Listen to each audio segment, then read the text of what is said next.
Hello. Hi, good afternoon, everyone. A very warm welcome to our today's session on internship project development. I hope my voice is audible to all the participants. A very warm welcome, everyone. So, in today's session, what we will be doing in the previous session, as you all remember, we have started working on Amazon Web Services, where we have started working on deployment of our project internship application development. In that internship application development, we have taken a concept of designing a government examination preparation application, and this application will be including certain features like people will be commenting in order to ask the questions, and in response they will be having the answers from the mentors and the faculties, as well as this application will be having a quiz application in it. These quiz applications will be having questions which are similar to questions which are asked in SSC and various other competitive examinations for government examinations preparation for government services. So we are building up this application, and here we are going to continue with the next process which is required in order to design this particular project. So let's go for it. I hope all the participants are connected and we all are set in order to proceed to today's objective. Just before I proceed, I would like to tell you there are 5 objectives of today's session. First objective is we are going to complete our FTP setup where we left in the last session. Second, we will be working on integration of that FTP with brackets, where last time there was a problem. We were unable to connect to the FTP service because of a firewall rule. So I'm going to tell you all today how you guys will be able to enable the firewall rule. And once you guys are done with enabling the firewall rule, you will have a connection between your brackets as well as your AWS server, where your application backend will be deployed and your server side logic will be deployed. Followed by, we will be writing our first application, and this first application is going to be a web service application. In this web service application, what we will be doing, you will get to know how backend web services are designed and how they communicate to the databases, how we ensure the security of the API services and the database security, so that our applications may not get compromised with hacking attacks like SQL injections, and somebody should not be able to somebody would not be able to what do we say, steal the usernames and passwords of the client. So we'll be using the concepts of access token, as well as we will also learn how these access tokens work and how these access tokens gets refreshed once you log in, once your user logs into your application. So we will be working out on all these stuffs which are generally maintained in order to ensure the security of the application and how that industrial application is built. So we'll be working out on that concept. Finally, once you guys are done with designing your API, you will be working on testing this API with Postman. So one tool which you will be experiencing today will be Postman. Postman is a very nice tool for the people, those who will be working on server side testing. Postman is also a very good tool for attackers also. Okay. So what hackers can do, they can quickly identify what all services are available on a victim machine or the attack where you are planning to attack. Once you guys are identified with what all services are running over there, you can quickly perform various types of tests. You can send different types of data, different types of load to that server, and you will be able to compromise various information from the server.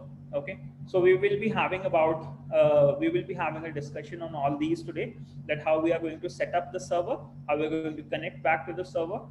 Then we will start communicating with the database.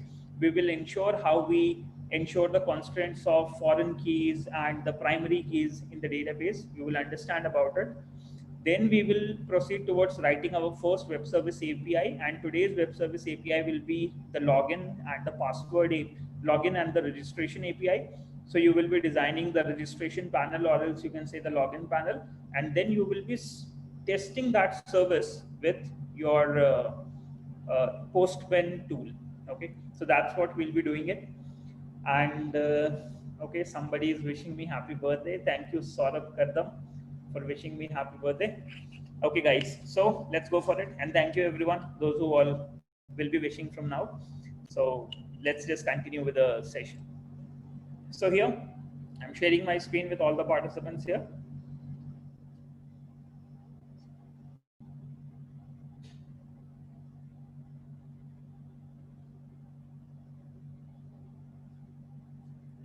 Okay, now let's see. So how we will be doing, our today's objective is to have this project, and over our project, what we are taking in is we'll be working towards on the login and the registration API. So just to give you a quick overview, what we will be doing in, let me just close that first.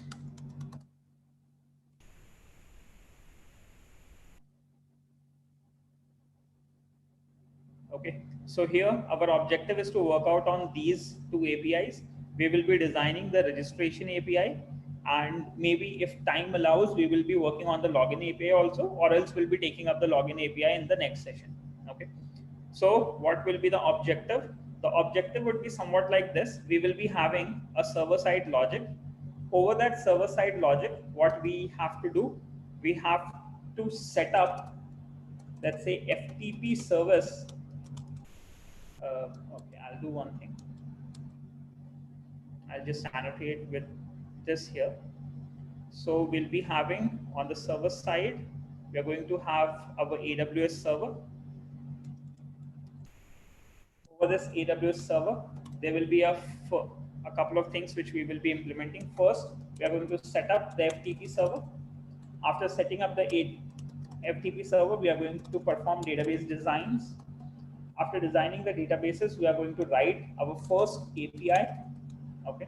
The language which we will be using for writing our first API will be a PHP language. We are going to ensure security of our API. And finally, we will be testing APIs using Postman tool. And Postman is one of the fantastic tools which you guys will come across today. Okay, so let's go for it. Let's get started with the steps in sequence. First, the AWS server configuration, then the FTP server configuration, then connecting the FTP service with the brackets, and then we will proceed towards designing the databases, writing the code for our first API, and we are going to ensure the security. Okay, so in order to do that, let us just quickly proceed. Okay. So here, so first thing which we will be doing is we will proceed towards our web server console.aws.amazon.com. Okay. Over your account on AWS, in the previous session we have started working on a new instance. But what I will do, I will start from the new instance part again. So I'm quickly going to design a new instance. As you all are clear with the objectives that how we actually design it, but again, you're going to get a quick idea because we have to do some basic configurations during the edit security configurations. So we are going to enable the port numbers, which will be required. Any random port would be required to communicate between brackets and your FTP server on AWS. So we are going to perform that configuration, and then we are going to communicate to our AWS machine.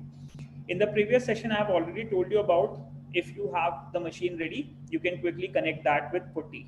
Okay, so you have to make a new machine, then you have to connect that with putty in order to write and set up your FTP and the databases part, and then you have to connect it with brackets ID. So let's go for it. Once you log into AWS Management Console, we'll quickly go to Elastic Compute. Under Elastic Compute, I'll be taking a new server. Okay, for your reference, I'm going to design a new server, and let us just go to the instances on the left-hand side. Once you reach out to the instances, we are going to create a new instance, and I'm going to call it as our government examination application.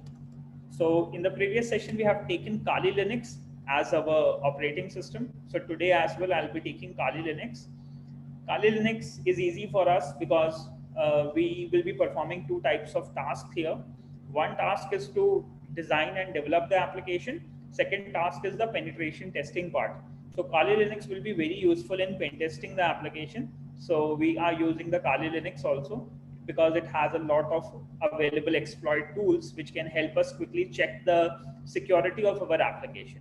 And if the application is secure, then we have a lot of scope of handling the request of a lot of users, and we can stay protected from the attackers. Okay. Now let's see. So once we go here, we'll quickly click on continue. We will be taking up free tier eligible micro machines so that our instances will run for a longer duration of time. Now we are going to quickly go to review and launch. Once we guys go to review and launch, under the security groups, we have to ensure that the port numbers are open. So here in the security, we will be applying a rule to open port 65,535. Okay, because a random port, I will be identifying what ports are exactly used. I have also checked with various ports which were available on internet, which are generally used 14147, and some articles said that right from 50,000 to 50,100, any random port is used for the communication. But what we generally want is, I have tested with these port numbers, but somehow I have not got success. So I'll be checking about what exact port numbers are generally used. We can do that once the connection is done, and we can check that in NetStat. But for now, I recommend you all to actually use the port number 1 to 65,535. Okay. So here, so we will be taking this and we will be allowing the connections from everywhere. And once we are done with that, we are going to review and launch our AWS server.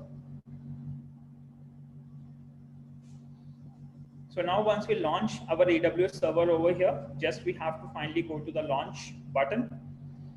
We have to choose an existing key pair. So in case if you guys have created any existing key pair in the previous session, you can use that. Similarly, I will be using my existing key pair. In case if somebody new has joined our today's session, you can actually create an AWS machine, which is available at console.aws.amazon.com. You can create a new pair. Once the key pair gets downloaded, you can actually communicate to EC2 instances. Now, you all can quickly make use of your PEM and PPK file. So the only change which we have done here today is that we have enabled the port numbers 1 to 65,535, but we should not actually open all the, we should not remove the firewall security of all the ports. But for now, we will be checking that what exact ports are used for syncing. And once our development process is complete, then we can quickly enable the firewall again for all the ports, and our application will be running on port number 80. Okay. So under the development phase, we can open the port, but once we will be deploying the application for production, for the users to use it, at that point of time, we are going to remove this rule again, and we will only allow port numbers like port number 80, so that people will be able to, so that our server stays secure. Okay. Now here, what we'll do, we'll quickly go to view instances, and we are going to explore the instances which are running. So here we have got our new server, and let's just call it as government exam app server.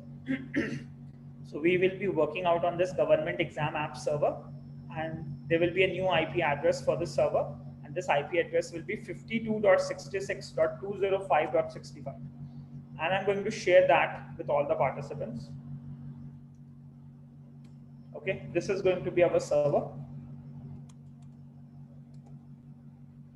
And here we will be accessing our applications.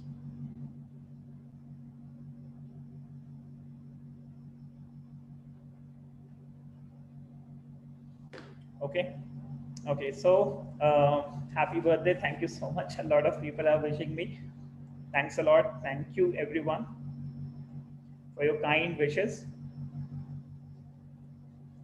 Now, since you guys are wishing me, now I should ask, where is the gift? So you all should quickly send me some good gifts. You might be asking for a party, so after Corona, we can have party as well. Okay, so let's come back to the point. So I've shared the IP address which we will be using during this complete journey, and you all can quickly perform the penetration tests on these IP addresses. So the people, those who are working on cyber security part, what they will be doing in, they will be actually uh, working, and they will be testing the APIs simultaneously. In the ethical hacking session, we have added that how session stealings can be done, how SQL injections can be done to hijack the password of web applications. Then there is a session in which we actually exploit the API and we gain complete access of the server. So I would like the ethical hacking people should be testing the penetration testing part of the current API which we will be working on, and simultaneously the development team will be working on the project development, and the cyber security people can also understand about how the applications are built, how they are connected to the databases and all, and what kind of security issues may occur and how they have to test it. So they will be learning all this stuff during this development session and the project. Okay, now let's see. So let's see, guys. So what we will be doing. So that's our IP address. We have enabled the security. So let us just quickly open the terminal. So I'm going to open terminal, and you guys can open putty. I have already told in the previous session which has been conducted. It already includes the part that how we actually use putty in order to connect over AWS server. So I would like to request everybody, in case if you are not sure that how putty is connected, then it is advised that you can watch out our previous session, connect to putty, and you will be able to gain access to the AWS server in your Windows operating system as well. Similarly, for Linux users and Mac users, you can directly SSH into your server. So I'm going to SSH into my server, and I am going to access my key. So my access key is in the downloads directory. I'm going to define my username as ec2-user, and this is going to be my password, 52.66.205.65. So once I press enter, it will ask me my system password. I'm going to define my system password. Then it will ask me, would you like to save the public key over the server so as to remember and have the further connection? So we'll say yes. And once we are done with that, we will be landing up to EC2 at Kali. Okay. So now, as you all can see, we have logged into a cloud-based Linux server, and that is the Kali Linux server. Now what next we will be doing? So second thing which we would be needing is, we would need to install an FTP server. Okay. So we are going to use sudo service vsftpd install. Okay. So we are going to install the vsftpd service, and what vsftpd is, it is a package for installation of file transfer server. Okay. So let's press enter.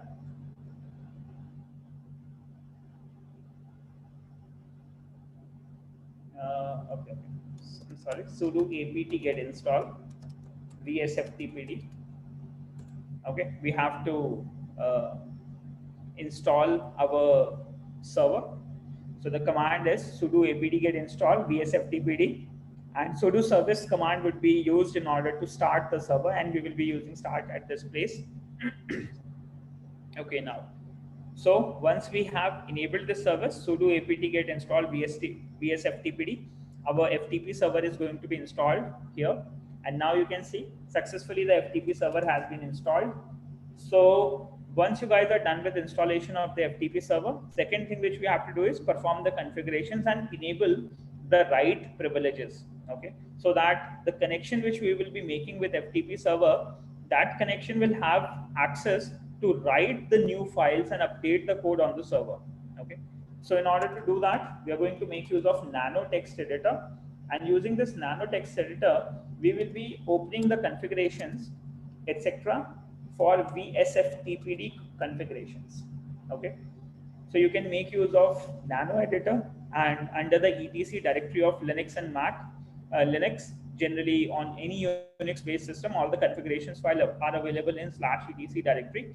So I'll go into the etc directory and I'm going to open that FTP configurations. So once I open that FTP configuration, After a couple of lines, we are going to have a write enable option here. So we have to uncomment this to enable any form of FTP write command. Okay. So now our FTP services will be able to write new files onto the directory. Okay. So we are going to save it using the option Control O. Once you reach here, you can press Control O. Once you press Control O, it will ask you the name of the file where you would like to save it. Let the file name remain same. Simply press Enter. And once you guys have done Enter, simply press Control X to come out of the window. Okay. So you can open the VSFTP configuration, enable the write privileges, and then save it using Control O, and then you're going to close it. Once you guys are done with closing, now what we can do is we can set up a password for our account. So for our current user EC2, I'm going to set a password EC2-user. Okay, and you should always put a complex password which can actually help you stay protected from the attackers. Okay, but for now, just for testing, I'm using a simple password ABCDE. Okay, ABCDE. So I have specified a password ABCDE. So this is the third step. First step, what we have done, we have actually installed, started our server, we have installed our FTP server, we have changed the configuration and enabled the write privileges. Once we have done that configuration, then we have changed the password of our EC2-user. And using this username and password, we will be able to make an FTP connection with the brackets IDE where we are going to write our code. And in that code, we can perform great HTML and UI designing part, as well as you can actually write your backend logical controls also. And it provides you features like IntelliSense. It is very lightweight. So it's always good to have a lightweight web development environment. Okay. Now, once you guys are done with setting the password, now what we are going to do, let us just start the service. Sudo service vsftpd start. Okay. So once you guys start the service, you're going to have your server running. Now our FTP server is running on port number 21. Okay. Next, what we will be doing, we have to enable the read, write, execute privileges to the directory which we want to access. Okay. So this will be the next point which we have to configure. In this point, we are going to provide privileges to EC2-user for a specific directory, and then within that directory, we are going to write our files. So since our files for web will be available in the World Wide Web HTML directory, which is the default Apache directory. So first, let's just start sudo service apache to start. And using this, we are actually starting our web server.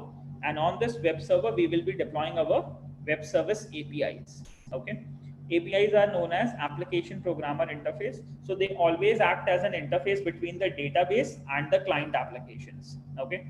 So suppose you have an Android application. Now Android application, somebody has input a comment, let's say on the application. Now that comment will travel and will be saved at the database at the server side. But in order to authenticate, in order to validate, in order to store at the right place in the database, we have a web service available. Okay. So you have to design this web service today, and then you have to maintain the insert and delete operations. So let us just start Apache 2. So once we have started Apache 2, now we can quickly navigate to the directory var World Wide Web HTML. This directory, the location of this directory is this /var World Wide Web HTML, and this is the web directory where all your web applications which you would like to make available publicly has to be available within this HTML directory. Okay, if you are making use of Apache server. Moreover, there are other languages as well. You can make use of Node, and you can start your application from anywhere, and you can quickly run your application from port number 80. But in the conventional programming where we generally use Apache server, the default directory for Apache server is var World Wide Web HTML. All our public files which we want to display to the users, like the files like the index, any of the page which you would like to users to access and view on their or the mobile phones, you have to put them in this HTML directory. Okay. So we are here. So here what we are going to do now, one thing is we have to quickly provide permissions. Okay. So we are going to change the ownership recursively to EC2-user, and just I think there is some lag in the current connection.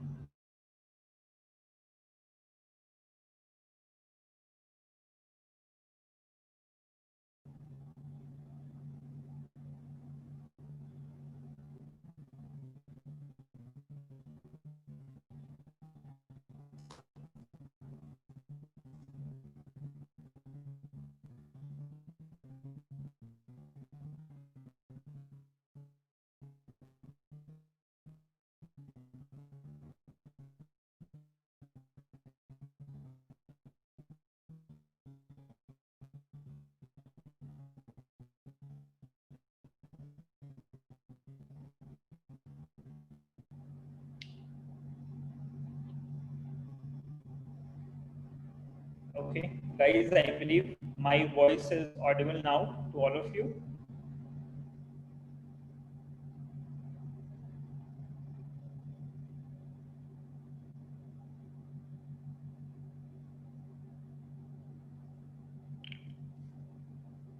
Yeah, so I'm just waiting for the participants. Audible? Okay, great. So let's see. So we have been here. Let me just quickly connect to AWS again. Okay. So we have done with the previous steps. Now we have been working on enabling the privileges for our HTML directory where we are going to deploy our application and the codes. Okay. So what we will be doing, we are going to perform change ownership recursively to EC2-user colon EC2-user.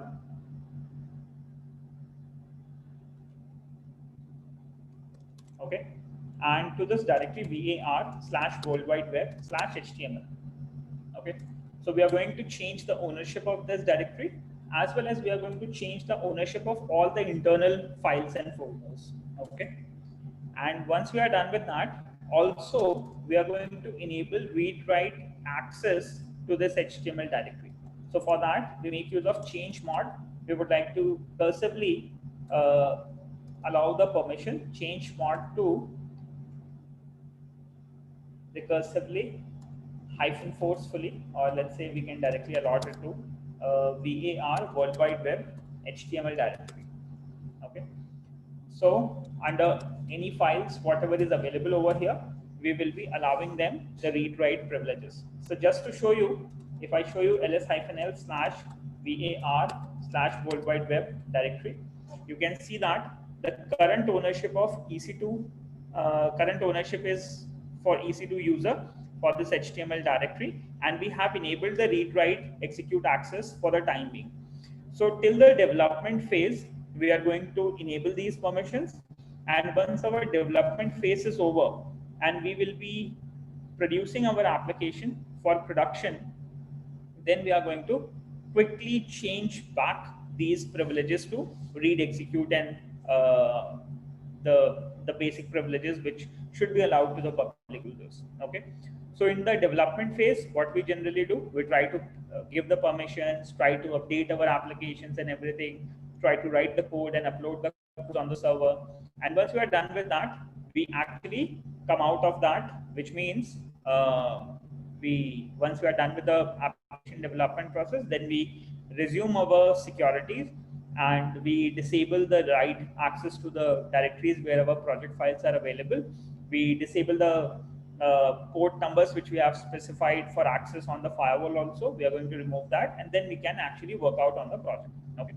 So here we are done with the following stuff. Now what next we will be doing? So if we actually go to this var World Wide Web HTML directory, you can see we have two files over here, index.html and index engines.html. Okay. So if you guys will actually if you can see under this directory, we have this index.html file. And if we go to the server, okay, if you would like to go to this exam server at the moment over this IP address, if I show you, so I'm just going to this IP address, and once I open it, we are going to get the default Apache Debian page. Okay, so you can see that now our AWS server is running and our FTP and all the server configurations are done. Okay, what next we will be doing? The next part is we would like to have the brackets ID connect to this AWS server, get access to these index.html files and all, and we should be able to update the codes. Okay, to do that, we are going to make use of the software brackets. In the previous session, you all have already installed the brackets IDE. So in your Windows or else in your Linux or Mac, brackets is available for all these three operating systems. Bracket is also known as a modern open source and a lightweight web development tool. In this, you can actually write your HTML, CSS, JavaScript, PHP, and a lot of different languages you can write in brackets, and it offers that very nice support. Okay, so let us just quickly start the brackets. In Windows, just you have to install brackets IDE, and once you guys are done with installation of the brackets IDE, what we can do, we will be able to perform the connection. Okay, now here, so what next I'm going to do, under here, now I am going to make a connection to this service, okay, to the AWS server with which we are currently connected. Okay, now let's see. So अब आपको क्या करना होगा, under the brackets, what we have to do, in the previous session I have already told you, you have to go to the add-ons at the right side of brackets. There is a symbol to install new add-ons, and the add-on which you guys need is Synapse add-on. Okay, so what you can do is you can actually open Synapse, and under the Synapse at the very right hand side you will be having an install option. You guys can quickly click on install. Synapse will be installed on your local machine. Why do we make use of Synapse? So Synapse is a brackets extension for file synchronization between local machine and the remote machine via file transfer protocol. It can also connect via SFTP protocol.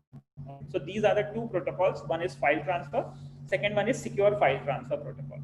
And in both of these, you can actually synchronize the code available in your local machine with respect to the AWS server or else to any other remote server also. Okay. So once this gets installed, you're going to get an add-on at the right side in the right panel, and this is known as Synapse. So once you click on Synapse, you can ignore this encryption warning.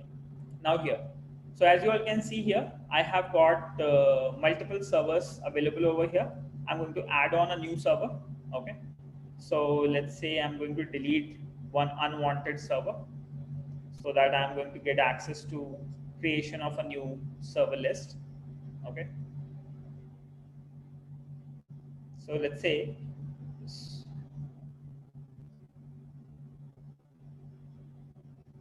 okay, so let me just do one thing.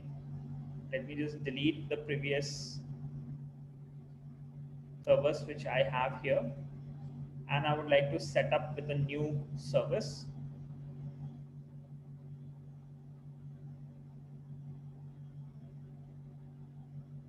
Okay, just give me a moment.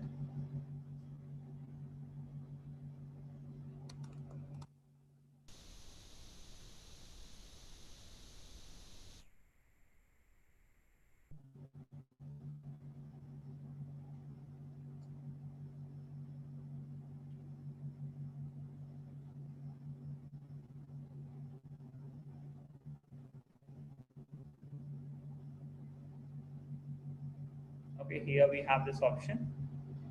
So what you can do is, in order to add your servers, sometimes what generally happens is this plus symbol, sometimes it gets hidden between this panel. Okay, so sometimes people may believe that I'm not getting this plus icon here on my server, so what can I do? So in order to avoid that, what you can do is you can just drag it to the right and you will get that option plus.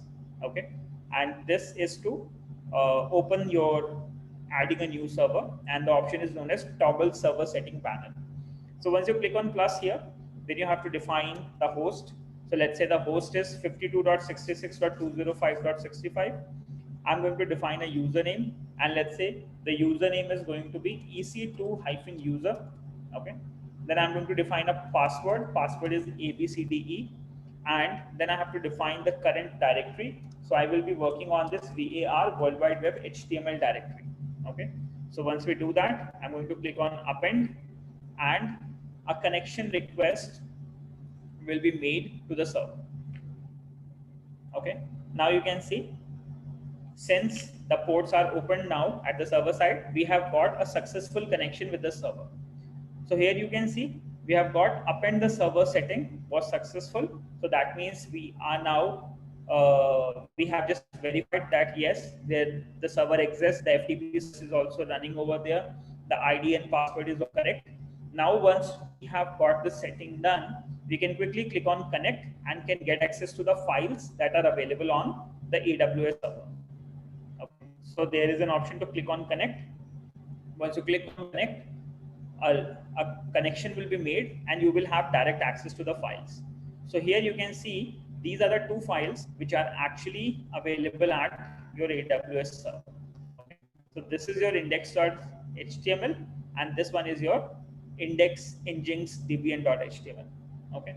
So now we have got access of those files which are available on AWS server in our local machine, and we can quickly edit them in a brackets file. Okay. So once you double click on any of these files, you will be able to get access to the code here. You can modify the code content from here, and you can quickly update the server side code. Okay. So I have selected the index.html file now.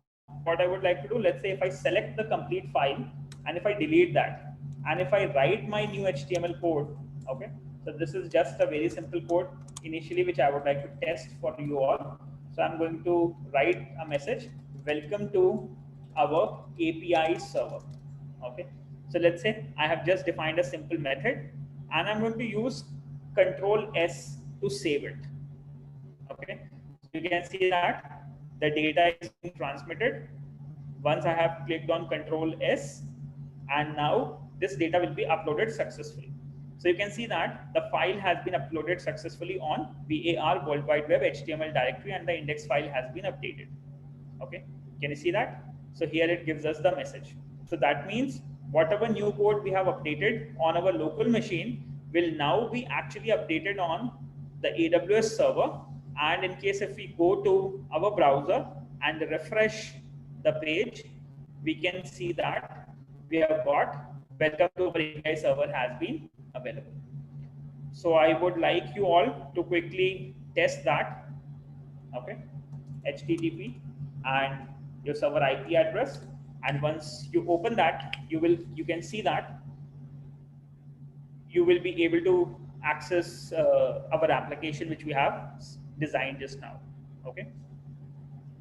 So I'm getting a question, sir, will these courses be available on 30th June also? Yes, definitely. These courses will available after 30th June also. You can start any day. You can take up any project with us. And these live sessions also, we will be continuing with different projects. So this is the first project which we have started. Once this project is done on 14th, then we will start with another project. So we will be designing a lot of projects in these live sessions. Okay.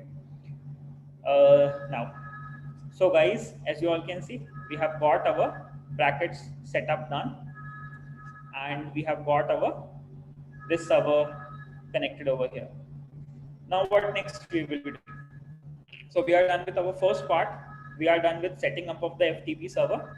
Second, what we need to do, we are done with the two parts. The FTP setup and the brackets FTP integration has been successfully done. Okay. Now what can we do?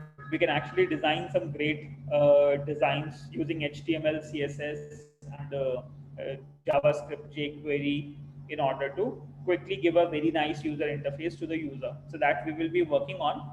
But before the UI designing part, I would like to actually take you to the MVC architecture, where we understand about the model first. Model means the database of the application.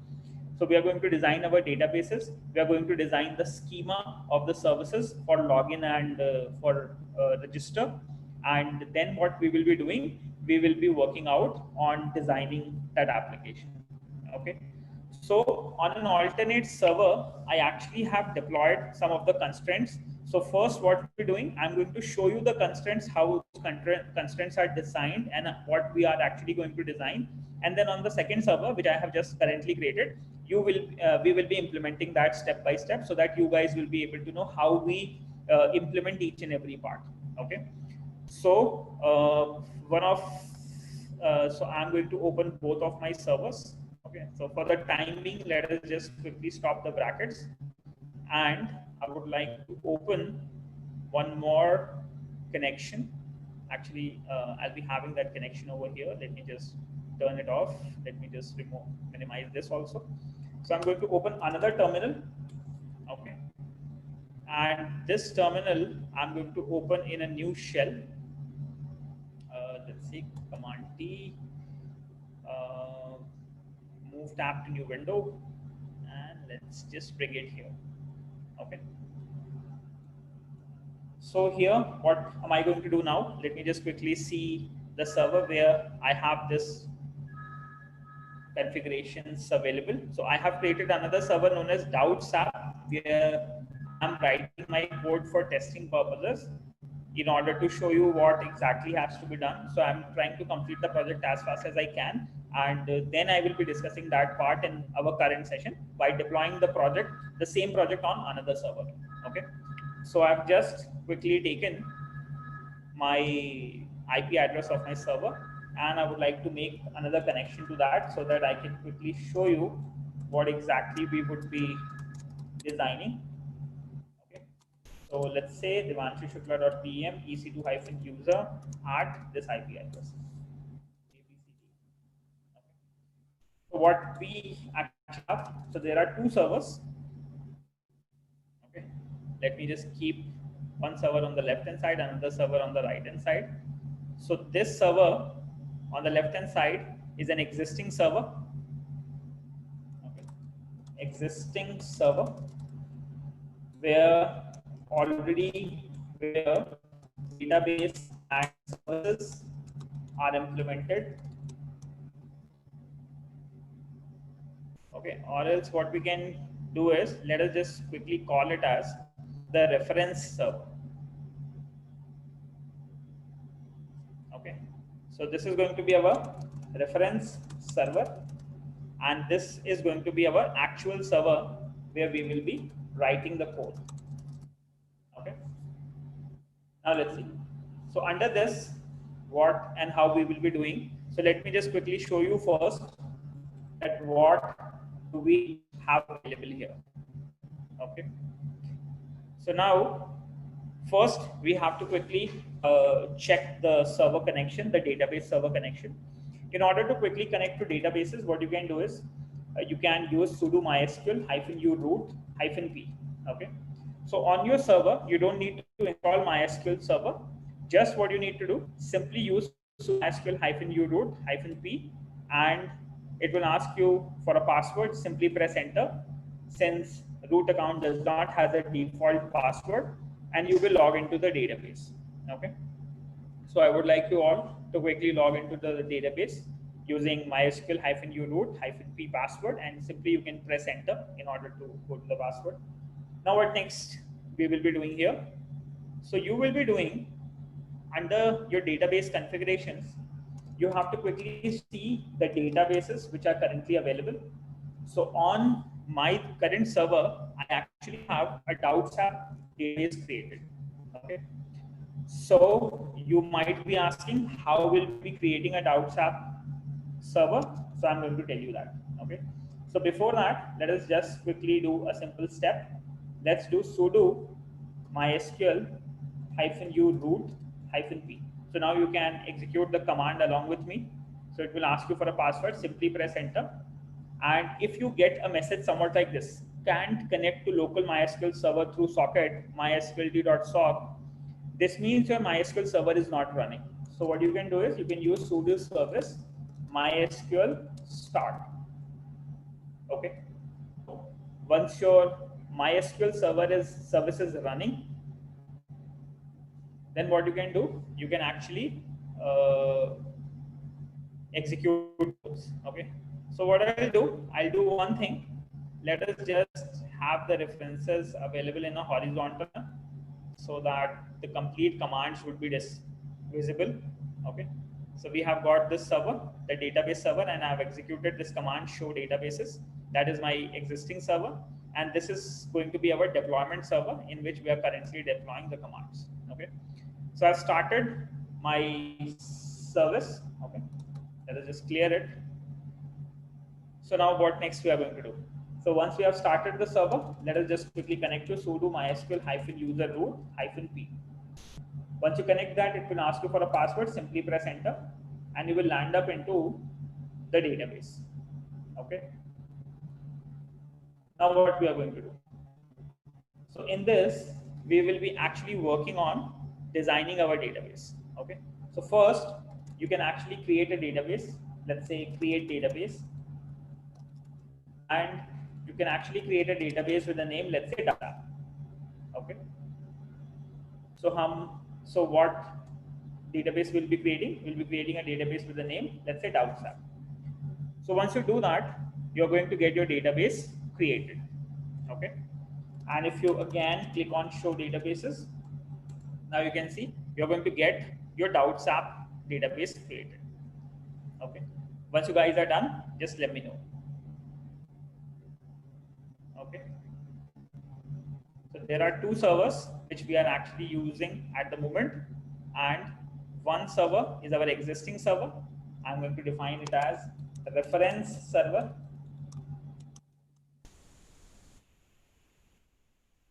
and second we have the actual server, the development server. Okay. So I'm using the development server so that you guys will be able to develop along with me. So first I'm going to show you how the existing architecture looks like, what exactly we need to design, and then in our session we will be designing that again. Okay, so that you will be clear prior with what exactly are the objectives, and once you guys are clear with the objectives, you will also be implementing that stuff. Okay. Now let's see. So here, what next we want to do? So we have got the database available. Now on the reference server, I would like to show you some important stuff, and that important stuff is specific users which are available. Okay. Of the users as well, what you can do, let us just quickly use the database. So in order to access this Govt app, what we generally do, we make use of this command use Govt. Okay. So when you select this, your database is going to be changed. Initially, you were not connected with any database, but after writing this command use database, you will go into the database directory, and within that database, you will be having all the tables which are required for your development process. Okay. Now here, so under this, we can quickly see the existing tables, how many tables are available. So currently, we have 4 tables in the Govt app. Okay. So if you want to see what exact command I have written, so I've written this command, show tables, and under show tables, we have got 4 specific tables. And these tables are, one, we have a login table. Then there are a couple of more tables which I've already designed. They are the table for the home page actually. So for home page, we have replies, we have posts, we have comments. Okay. So we'll be working out on them in sequence. But today, our objective is to quickly explore about the login service. Okay. We'll be working out on this, how the login table will be created and what all constraints do we need to define in a login table. Okay. Now let's see. So for a very simple project, we are going to design a new table. And before we design a new table, I would like to show you the scheme we say actually of the table. So I would like to create a login table with the following information. Okay. So here is the command which I have written. You have to use describe login. And under this login table, what exactly we want to make? we want to have 9 columns within our data, within our table. Okay, and what these 9 columns would be? These 9 columns would be the ID. We should be having the name. Okay, so we are actually designing the login table. So we will be having a unique ID for every individual user, followed by we will be having a username. We will be having an email of the user. We'll be having password for the users. We'll be having mobile numbers for the users. We'll be having OTP, as well as we can have whether the status of that user is verified or not, whether he has worked out with the one-time password, he has verified himself or not for the email as well as the mobile, as well as we are going to define an access token also. Okay, and access token will be actually used in order to allow this user to access different services. Like in our application we will have various features like performing a comment, performing a post, and a lot of stuff. Okay, so let's say once the user actually logs into the application. Okay, let's see. So first what he is going to do, he is going to perform registration. Once he performs registration, he is going to specify his information, and that is going to be stored in the database. We are going to verify him using an OTP via email or else via SMS. Once this OTP is done, then he is going to log in to the application. Once he logs in, he is going to get an access token. Using that access token, what he will be able to do, he will be able to perform these things, in which he will be able to access the home directory.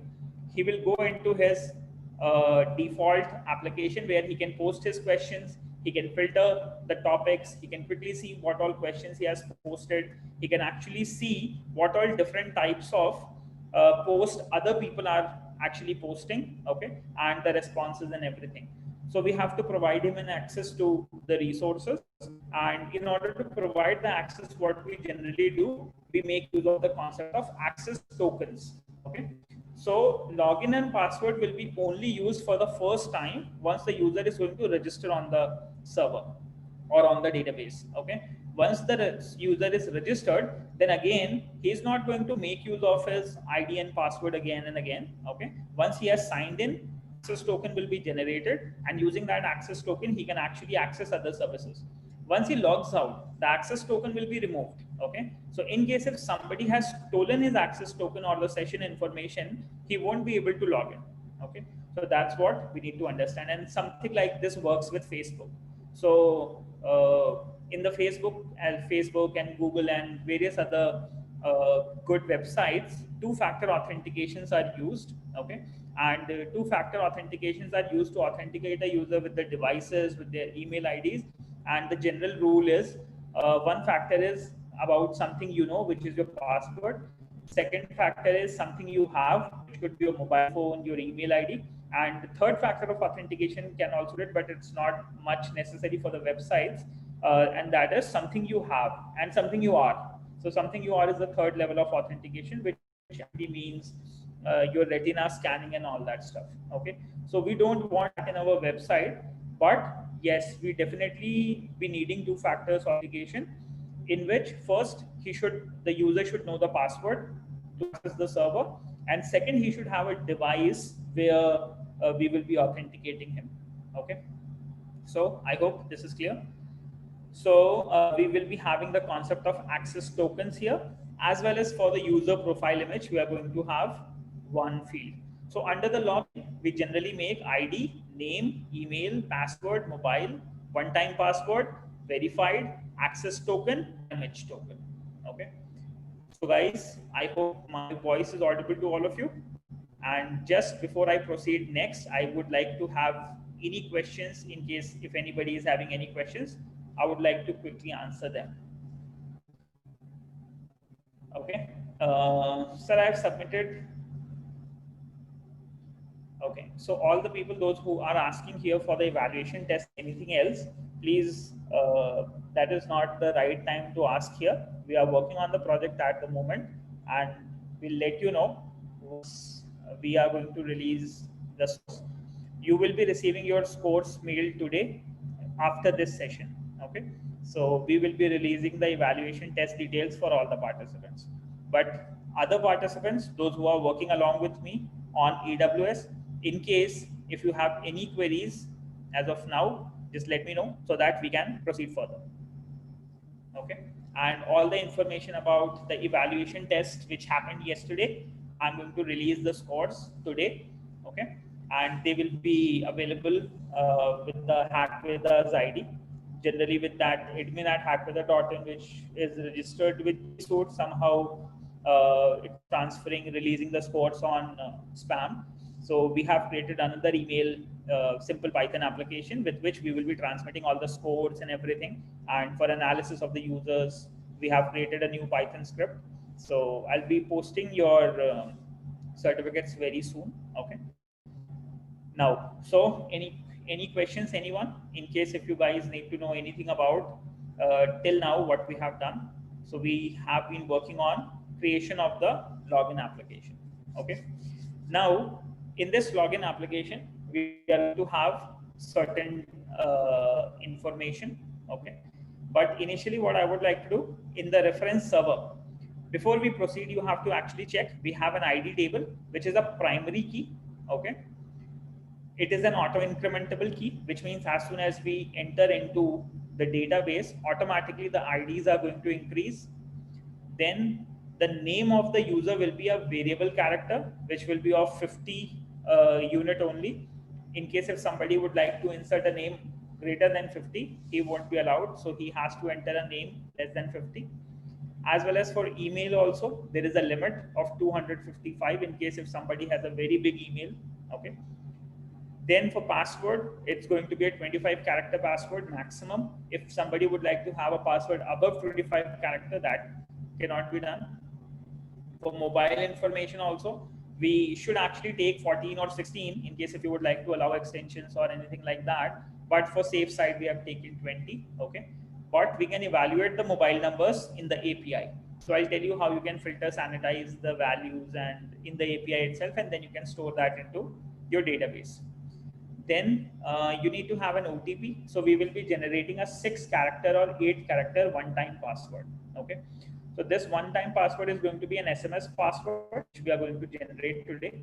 You're going to understand that how SMS is transmitted, how the user receives that. Once he receives the SMS, how he enters that OTP and how he gets verified.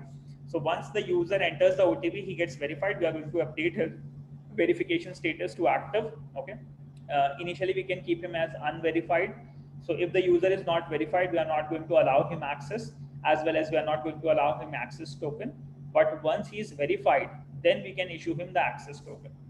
An access token is going to be a long string. Okay. So that's why we have defined the text property here, as well as the image is also going to be a pretty long string because it can have URLs and anything like that. So for that, we have taken text, and text actually stores values up to 65,536 bytes. Okay. And in case if you have to store anything above 65,565 bytes, then you can make use of long text, which can actually store very big range of string values, and that can be up to your storage value. Okay. So these are some of the columns which we will be creating. So how do we actually create them? We are going to quickly understand that. And within that, after primary key, email or mobile number is going to be a unique key. In case if you want to verify your user with mobile numbers, you can make mobile as a unique key. In case if you want to identify your users with email ID as a unique identifier, then you can make it as a unique key. But in our case, we are making both the email ID as well as the mobile number, both unique. Okay. But as per your choice, you can keep it. So let's see how you are going to design it. So I'm going to open my another terminal that is going to be our development server. And within this development server, we are going to quickly create our service. Okay. Now here, so what exactly we have to do here? So now we need to create this table. Okay. And in order to create the table, what we are actually going to do, we are going to create a table named as login. So let's go for it. So we are going to write the query create table login. Okay. So under the login, you have to define the fields which you want to have. So first, I would like to have an ID field. ID is going to be an integer field. Okay, you can see that. I'm talking about this line now. I'm going to have ID integer, primary key, and non-increment. Okay. So we are going to have ID integer. This is going to be a primary key. Okay. You can also, since it is the unique ID, I'm going to make it an auto incrementable ID. Since it is auto incrementable, it is going to be a primary key. So we are going to define it as primary key. Okay. You can see that we have got our first column created, and that is going to be our ID column, and it is going to store integer values. Okay. Similarly, what next we will be having? Second, we are going to design. Okay. And one more thing we can add on here. Okay. So ID is not going to be null as it is automatically auto incrementable and memory key. Okay. Second column is going to be a name column which we are going to define.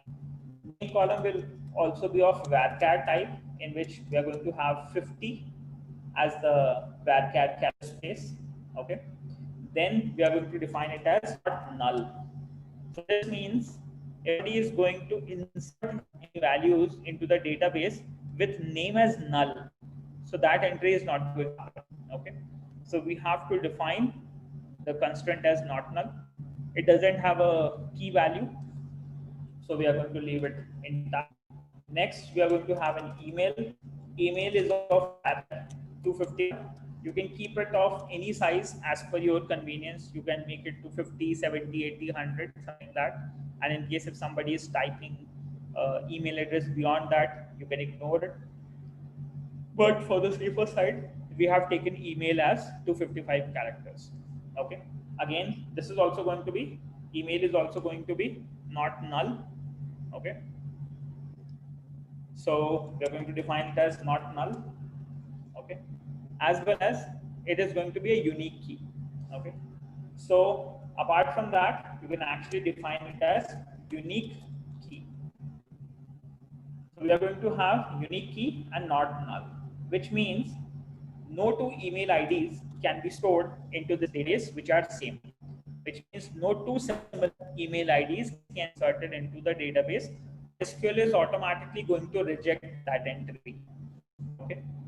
So you can do that. You can design your email with a variable character space. You can define it as a key. So it's going to be unique key. Then you can define it as or not. Now, for next, we are going to have password. Again, password is going to be a variable character, and the password is going to be of 25 length. Once we are done with designing the password, next going to be the mobile number. Okay, mobile number is also going to be a variable character. Let's say 20 space. It is not null, but I don't want to make it unique here. In our case, let it be the normal. We will be identifying the users with his email ID, and we want email IDs as the unique usernames, and there will be no two entries of the same email ID in the database. Okay, so that's what we're going to do. Once we're done with the mobile, then you can define an OTP of approximately 8 spaces. Okay.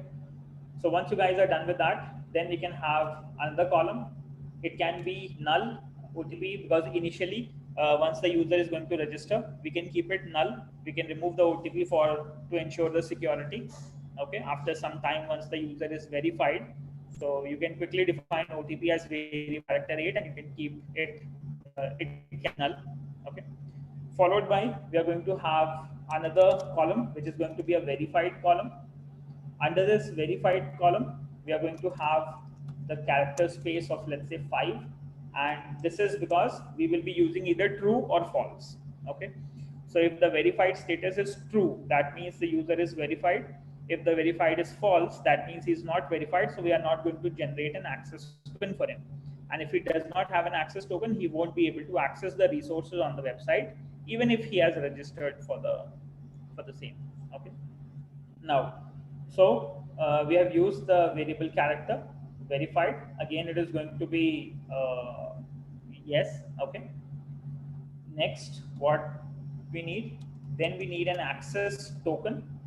Okay, so this access token is going to be a text, because initially we are actually keeping an access token of around 8 to 10 characters, just to show you how access tokens can be generated. But later we can make use of libraries which can actually provide you co-authentication token, which can actually generate random access tokens for you. Okay, and the access tokens is going to be pretty large in numbers, so for that we generally make use of text. Okay, so once we have taken text, you can keep it not null as well for access token.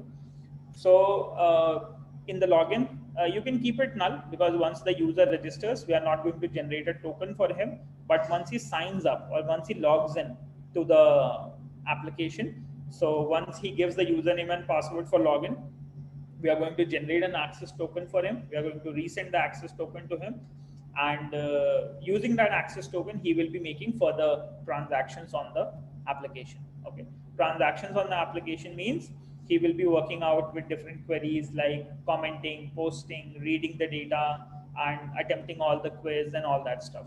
Okay, so we are going to have it as text, and finally we are going to have image, and that is also going to be of text type.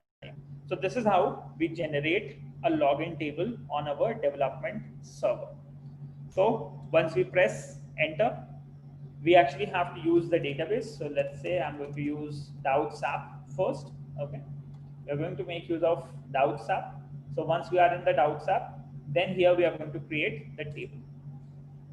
So once we create the table, you can see that we have got the table ready.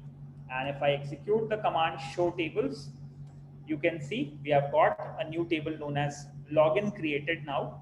Okay, and if you want to see the schema of this login, you can actually use describe login. So once you describe login, you can actually see that we have got our table created.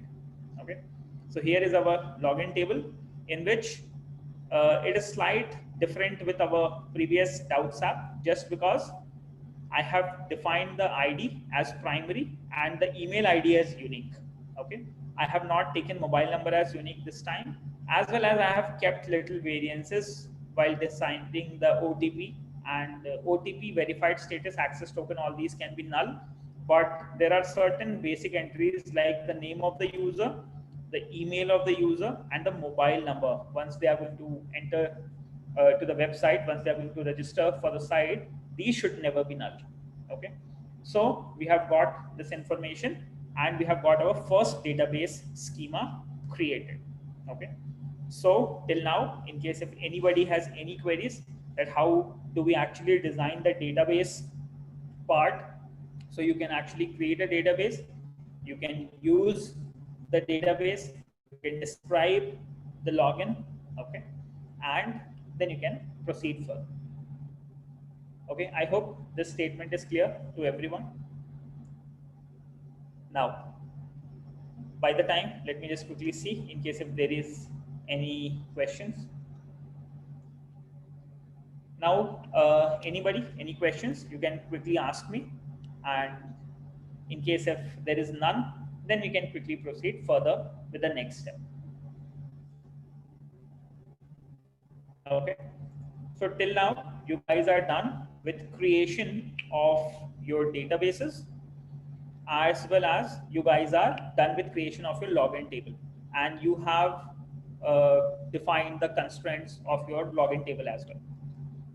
Okay, so now let's just proceed to the next.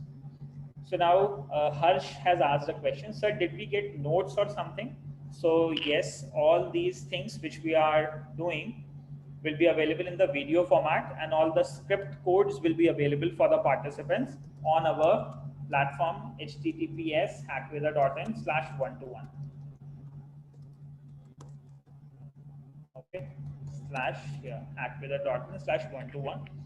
So over this platform, you will be able to access the resources under Start Here Live Classes module.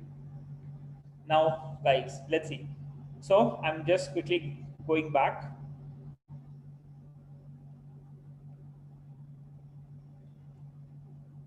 Okay, now let's see. So there is another question. So, sir, to connect to brackets ID, do we need to be at ls-l/var World Wide Web command in the putty interface? No, it's not required. You can be at any location. That won't be a problem. Okay, and set it up, added synapse. That's great. So just you have to give the appropriate permissions of change ownership and the EC2 hyphen users, and you will be able to access that. Okay, so that won't be a problem at all. Now let's see. So let's go for the next part. So Sairam is asking, but it was creating a table here and simultaneously setting up my brackets server for FTP, but it shows connection error. Okay, don't worry. At the moment, first what you can do is just come to the terminal and try to execute the database commands, whatever we are executing. Okay, and then we can discuss on that how you have to connect the brackets. Okay, now here. So guys, as you all can see, we have got this database server running.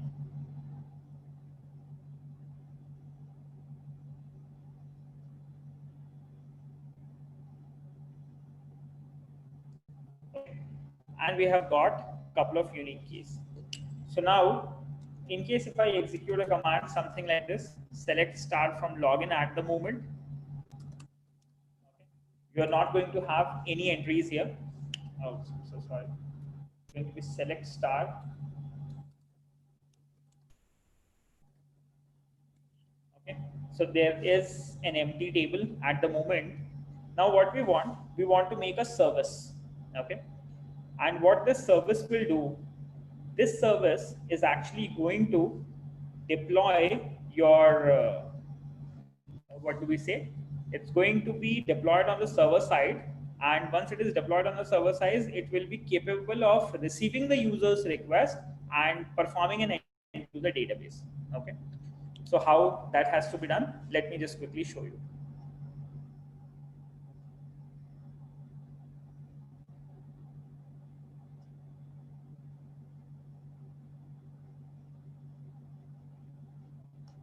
Okay, now here, so I'll show you that.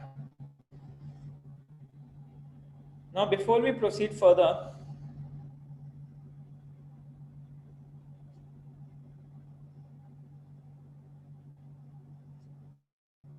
okay, now you need another tool in order to test that.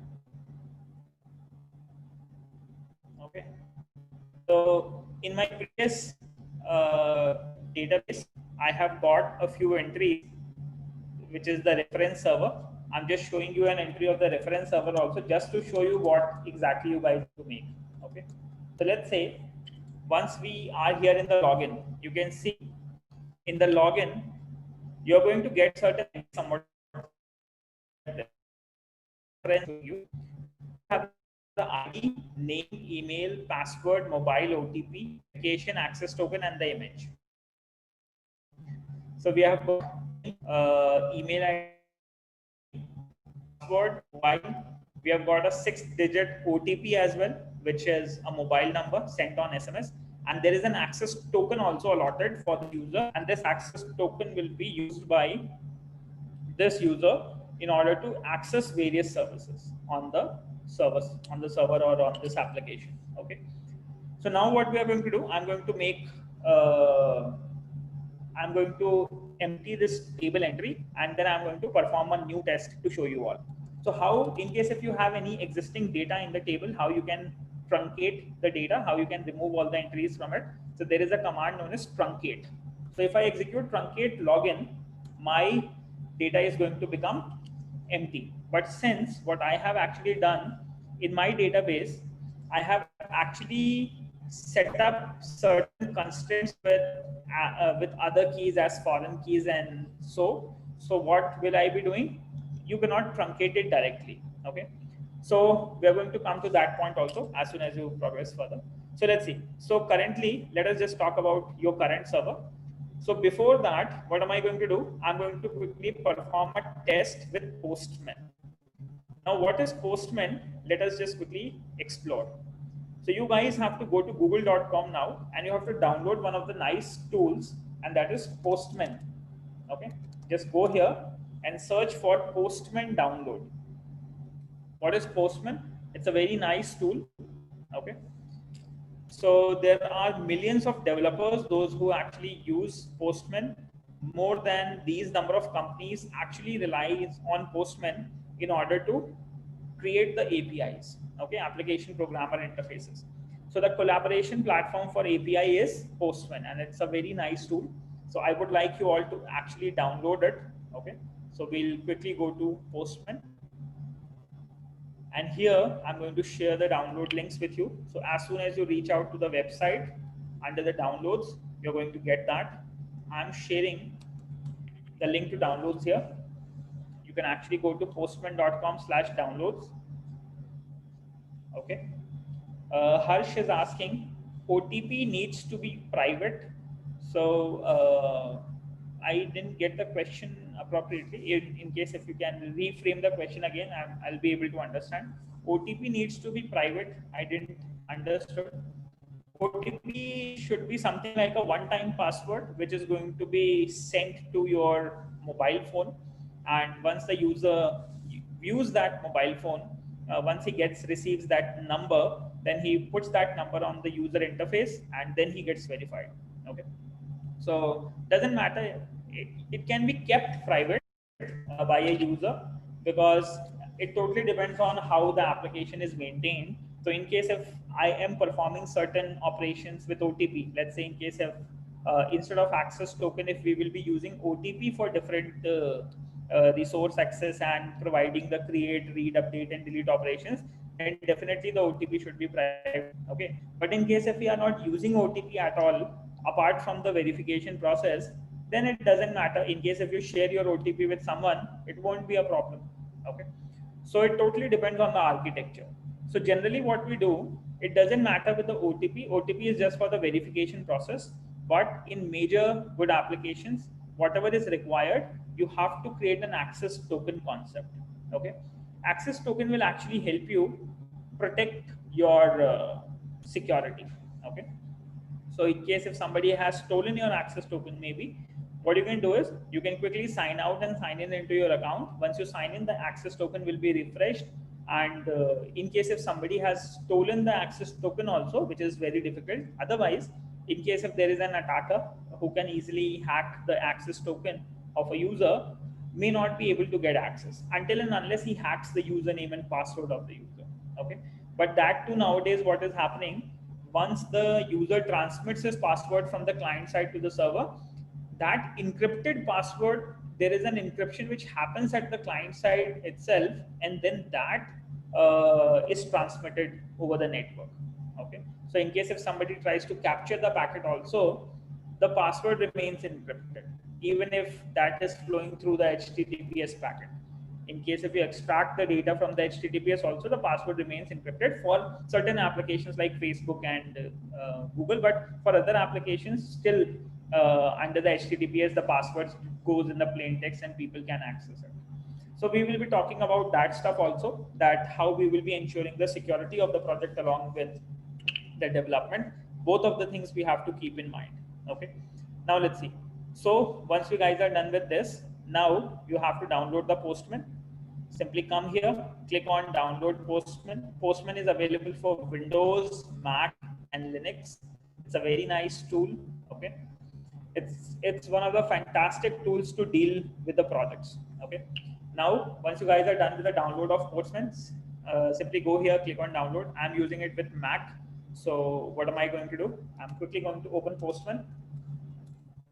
Okay, and once I open Postman, you are going to quickly view the interface. In Windows, it is simple. You can quickly download Postman. You can go next, install, and Postman is ready. And what is the utility of a Postman? Utility of the Postman is to perform different checks. Okay. So what am I'm just going to close some of my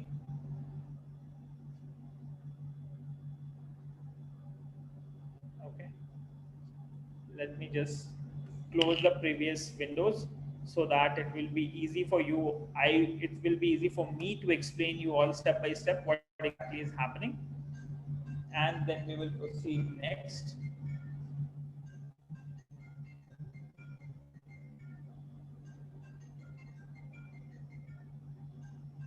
Okay, now let's see.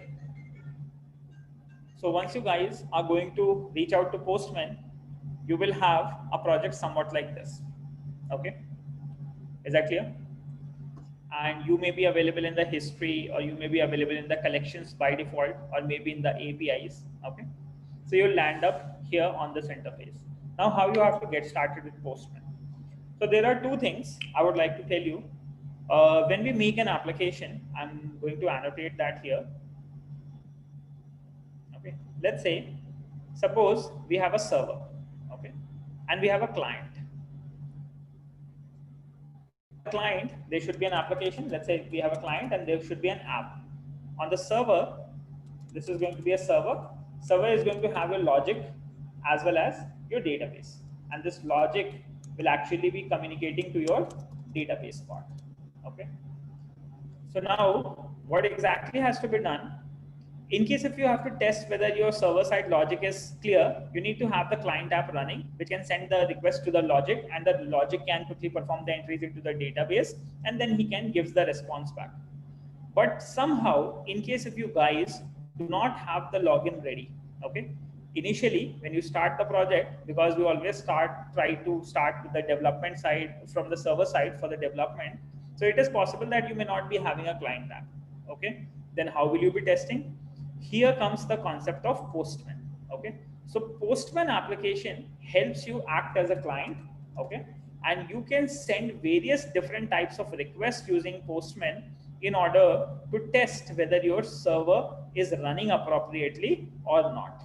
Okay, so you can have an interaction, and once you see that all your database services are running fine and you have done the checks with the Postman, then you can start working on development of your client application. Okay, and then using the APIs which has been already created, you can connect your application with the database. So that is something which is done. Okay, so I hope this is clear to all the participants. That is the utility of Postman. The utility of the Postman will be that as of now, we don't have an app to test, or we don't have an app to test the login as well as the registration phase, as well as the OTP and the authentication phase. So for that, we make use of Postman too. Okay. Now let's see. So once we are here, how will you guys are going to get started? We'll quickly get started by clicking on new. Okay. You click here on new. Once you click here on new, there are multiple options which you can do. In case if you just want to test a basic single request, you can go for a request. Okay, but in our case, what we are trying to do, we are actually trying to make a complete project. Okay, and in our government project, there will be many APIs. Okay, what all APIs would be there? Just to tell you, the APIs which would be available in our project will be many, and there will be login APIs. Okay, followed by login APIs, there will be post APIs, there will be comment APIs, there will be reply APIs. Okay, there will be like APIs. Apart from that, there will be a quiz API. Then there will be test or score API. So there will be many APIs which we have to create. So since we have to test a lot of requests, it's always a good idea to get started with a collection. Okay. So what it does, you can save all the requests in a complete project of a collection, and you can get started. And apart from that, there is another concept of environment, which actually helps you store certain variables like the cookies and sessions. Okay. So you will get to know about cookies and sessions once you proceed further. So cookies and sessions are also very important concept, and using cookies and sessions, we actually track the users. Tracking the user as in whether a user has successfully logged in, we need to ensure that that authenticated user should get the appropriate resource. Okay, And let's say in case if we are working on a site where multiple users access it, so it should not be done that if a user logs in, he should be able to access other contents or the content of some other person. Okay, so that can be handled using the concept of cookies, sessions, and access tokens. So we will be working out on that. Now, you guys have to get started with the collections part initially once you start your project. Okay. So if you all have downloaded Postman, simply go to collection.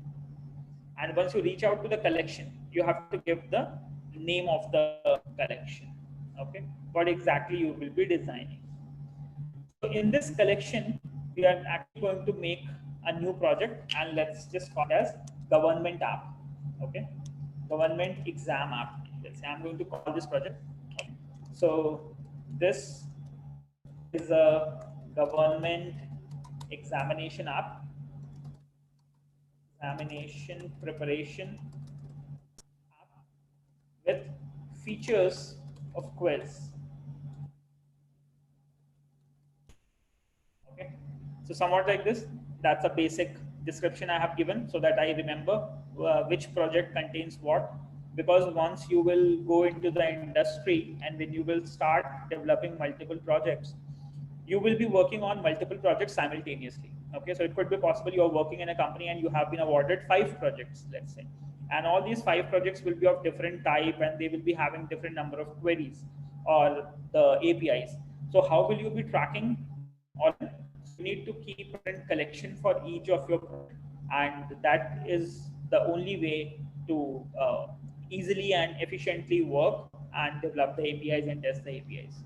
Okay, so let's go for creation of a simple collection. Now once we have created the collection, you can see that at the moment we have 0 requests in it, but we will be adding on the requests in it as soon as our API is created on the server side. Okay, but before that, I would like to show you a quick demonstration of how things are actually happening. Okay, so I have created my Doubts app. Under this Doubts app, I have created 3 services till now, but I would like to show you the register service. Okay, first. So in register service, what exactly will happen?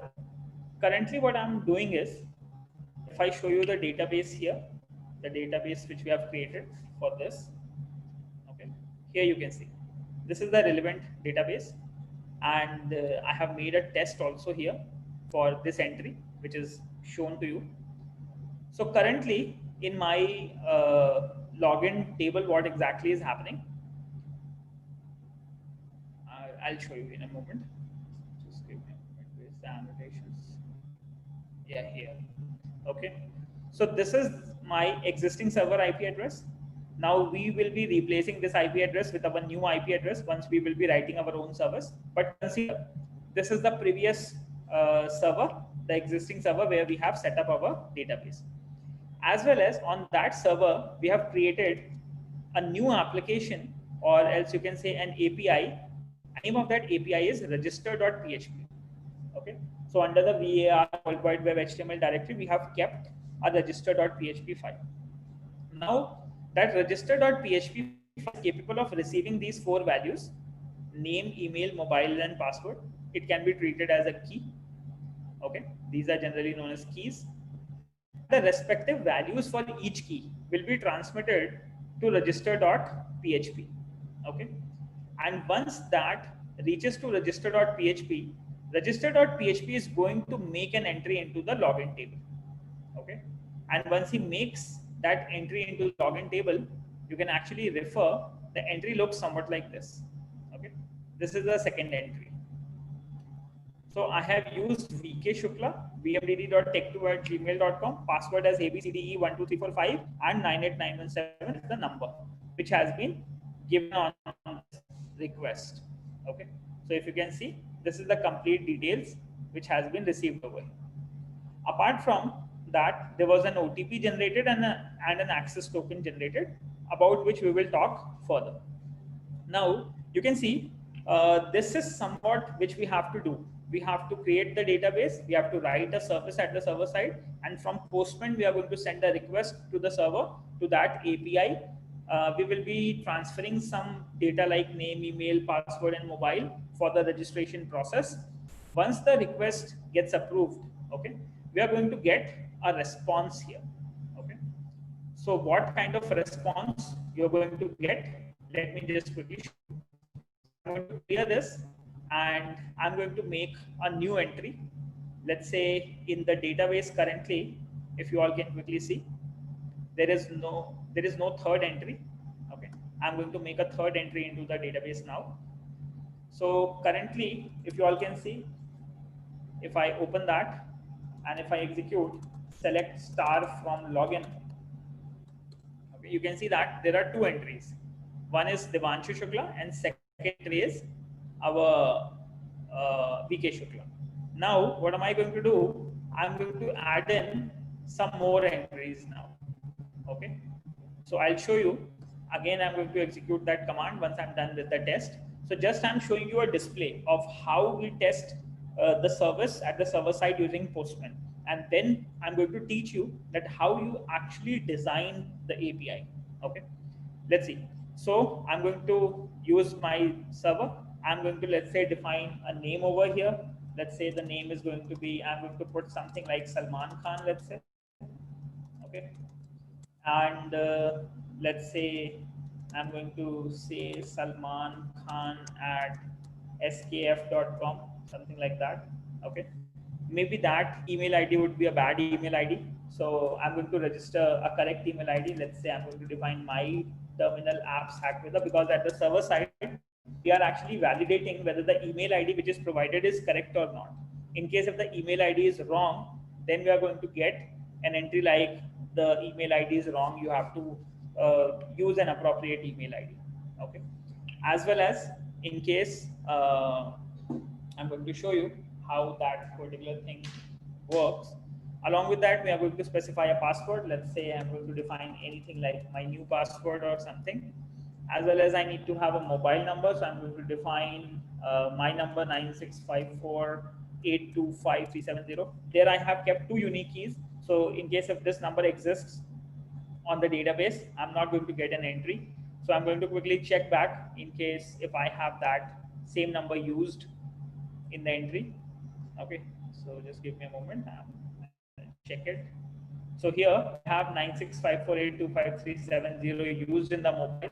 Since I have the constraint as unique key for my mobile, so I need to use another number. So let's say I'm going to use 8920629494, somewhat like this is going to be my another mobile number. Okay, so what we'll do, if I quickly send a request from client side, let's say this is going to be a registration request. So this will go to a file register.php. Register.php is going to receive the data and is going to insert it into the database. After this demonstration, I'm going to let you know how will you be in the next session. We will be discussing about how will you be designing your service to ensure all the security and everything, and testing that with Postman. Okay, so let's quickly click here. I'm going to click on send. Once I send the request, so a request will be sent to the server, and somehow over the server I'm getting a 500 internal server error, let's say. So if I'm getting a 500 internal server error, this is also needs to be checked, because many of the students, once they start designing their servers, they experience 500 internal server, and it may be possible due to any of the code mistakes which has been done, or maybe the server may not be running, anything like that could be possible. Okay, maybe you may not be having privileges, so it actually maintains the error logs. So whenever you experience any error like page not working or 500 error, which I am receiving a lot of errors from various students, those who are trying to set up their server on AWS, and they are trying to run sign up and login app. So they are experiencing this page not working issues, and that is due to some errors. And whenever you get that, so how you can see the error, actually validate the errors by going to this file using opening with nano editor, and by going to var log/apache2/error.log. So once you guys open file, you will get the errors for 500 internal server errors. Okay, so we are going to validate that what could be the possible issue. We can update that issue, and once the issue is updated, we can actually perform the creation of the new API and testing of the new API. Okay, so let's go for it. Let me just quickly check it. What could be the probable problem which could have happened at the server side? So we do check it. So I'm going to use Command T. I'm going to log into my server again. Okay, that is 13.262.23.121. That is my existing server. So you can see that I was working 13.233.118.89, and I believe I'm connected. I have connected with the same one. No, I think connected with some other one. That should be 89.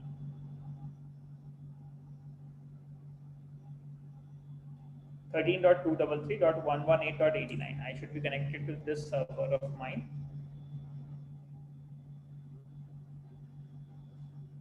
Okay, so that may be, yeah, here I've got login to that server. Okay.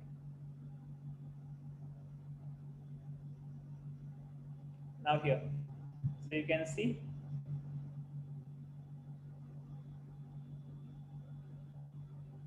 I have gone to 13.233.118.89. I just need to check back if I'm in the appropriate connection.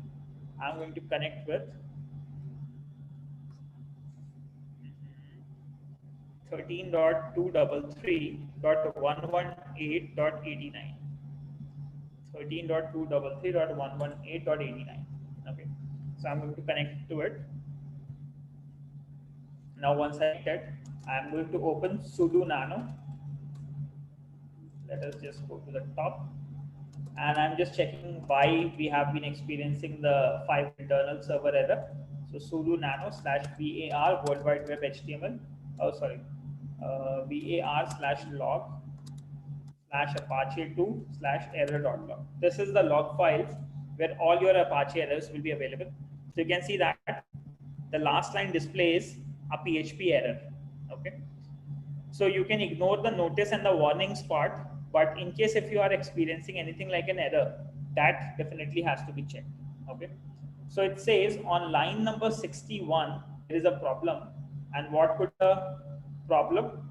Yeah, so I would have been working on my API where I would have been authenticating with something like function bind parameter on boolean not accessible.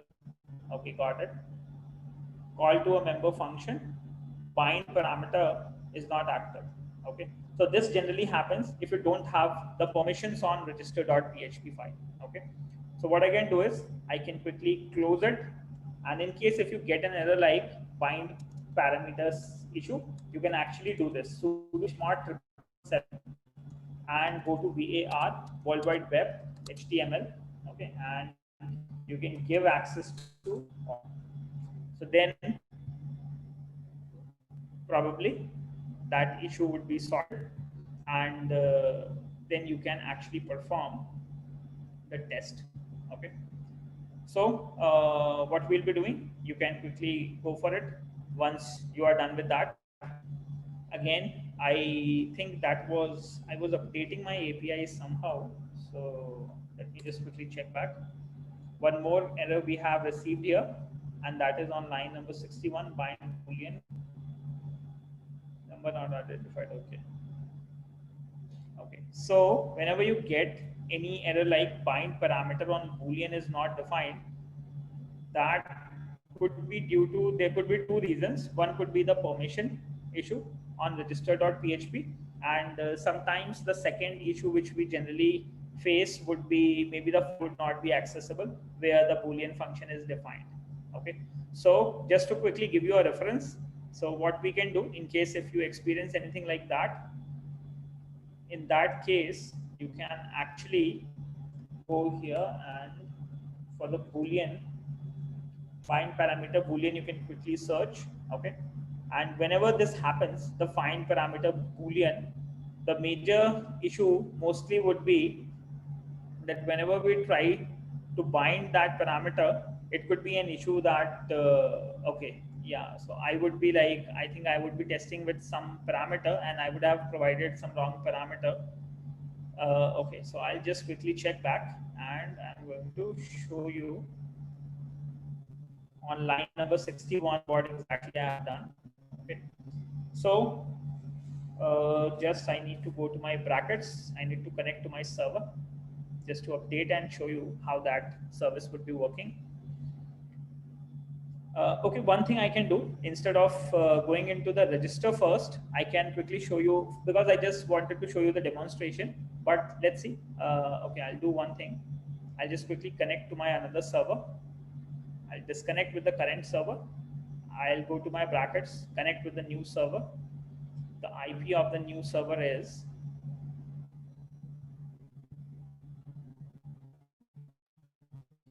my server for Doubts app. I'm using this server 13.233.118.89. I'll go to brackets. I'm going to define my user.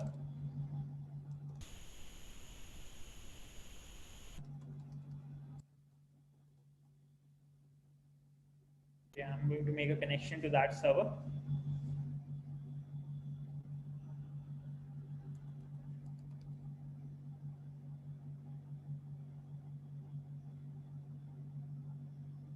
Okay, I would have saved that password somewhere for the Doubts app project. So just give me a moment. So I've been working on a Doubts app project, and here would be having okay, maybe so that is for database users.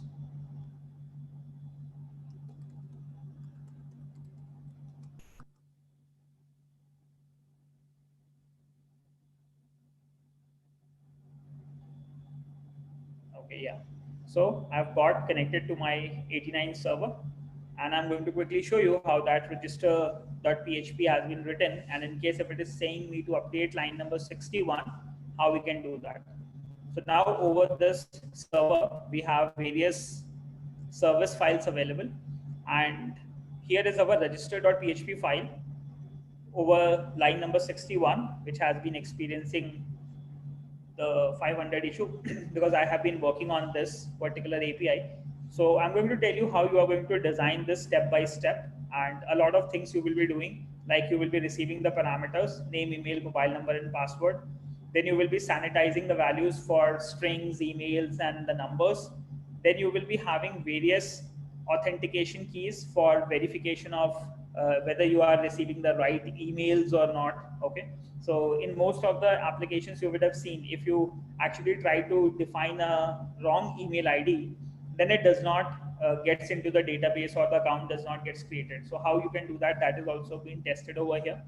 Along with that, random OTP generation has been defined here, and how we will be sending that random OTP message to the users. This is this particular piece of code. So you will be learning it in the second sequence. Now it is saying on line number 61, I'm having some bind parameters issue, and that is due to I have got a registration page here where I'm trying to provide a valid name, a valid email, a valid mobile number, a valid password, and an OTP. Okay. So once we will be doing that over the register, a valid OTP and all these things should be there. And so this bind parameter should have the appropriate values. So let's say we have 5 values here: 1, 2, 3, 4, and 5. And the name is a string, email is also a string. Then we can have mobile number is as the string, OTP is also the string. OTP, we have actually defined it as a number here, and OTP we have taken maybe as a text. So let's just take it as a string and save it. Okay. So once I save it now, because we may be entering the OTP as well here. So earlier I have tested that with the integer itself, but somehow I'm not sure why 61 is giving the issue at the moment. Because in the database, what we have actually done, okay, I'll just come to that database part. Okay, then we are going to execute it. Once we execute that, we are going to get the information. So somewhat like this, we are using all these functions in order to perform the registration. So just one change, bind parameter I have done. Okay, and bind parameter will actually work when you have your PHP services and all that services running fine. So I've just saved it. I'm going to again quickly put a mod to register.php file so that all goes well. And let's just quickly go to the Postman here. Terminal apps Hackveda. Sometimes the ID, address, mobile number, all these values should be correct. Now I'm trying to send it. Once I'm trying to send it, maybe I could have used that previous email maybe somewhere. But let's see. One more thing we are going to do. Let us just quickly finally check it under the error log in case if we got any new error apart from that. So we are getting that on line number 61 only, but I believe all that information is specified because unable to call the function bind parameter on Boolean. Okay. Okay. Got it. So that is due to maybe the connection string, which we are up here. So here what exactly happens is we are to connection, and once we try to prepare a connection, we always need to check whether we have got appropriate